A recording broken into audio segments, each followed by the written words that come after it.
Yeah, no, I totally get you there, Damon. Really quickly, we got a $5 super chat from, hold on, Kizum that says, as I said earlier in the debate, there are many trans activists who try to redefine homosexuality to be all about gender, not sex, not the body. Thank you so much for that fucking comment, bro. And I'll tell you this, guys, we're fucking winning on this. This was a great debate because I'll tell you this, they killed out on the Iran situation. I thought that was fucking a fucking burn. That was a burn there. Yeah, then on top of that, the genocide situation that Teriak mentioned in his opening statement, that was never really addressed at all. As far as like Teriak's argument saying that castration would still be a genocide. Stole everything he said from me. But that's what I'm saying. Fair enough on that, but that's where this argument came from, Tenth Man. That's why it's like consider this like a thank you, or like in terms of like perspective and representation. Do you believe it now, though? No, 100%. Like I've been saying this to Damon and Jake, like this thing. I genuinely believe that like they're homophobic with this intention. So here's the difference. One sec, just because a bitch wants to fix a car all day doesn't mean that she's not a bitch.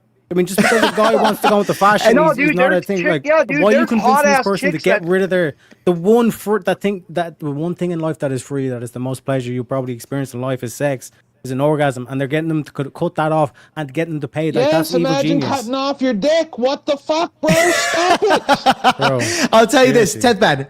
Look, I'll tell you this. The genocide argument, I wish you guys would have explored it a little bit more, but First Amender and fucking Alex kind of avoided that one. However, when I asked those clarifying questions about the Iran situation, that shit was cooked. When I just said, look, I just need a clarification. Do you believe that? That was cooked right there. That was a fucking big win. And I'll tell you this, guys, I'm not being biased here, but in this situation here, I got to give the win to Teriak and Damon here. I'm not trying to be biased here. I've even spoken with Teriak, and I'm not being biased because I've seen Teriak in other debates, and I've said, hey, Teriak, I think you lost that debate.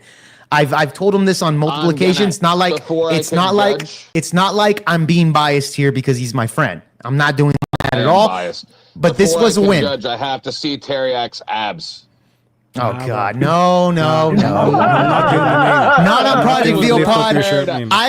I was offended when First Amender showed his fucking abs on there. I was just like, dude, what the fuck is this? Let's not do that. This is a family fucking friendly show, guys. Family fucking friendly over here in Project Veal Pod. Hopefully, just to clarify, because like there's been a lot of people like on like the. Are you trying to say that gay people aren't family too?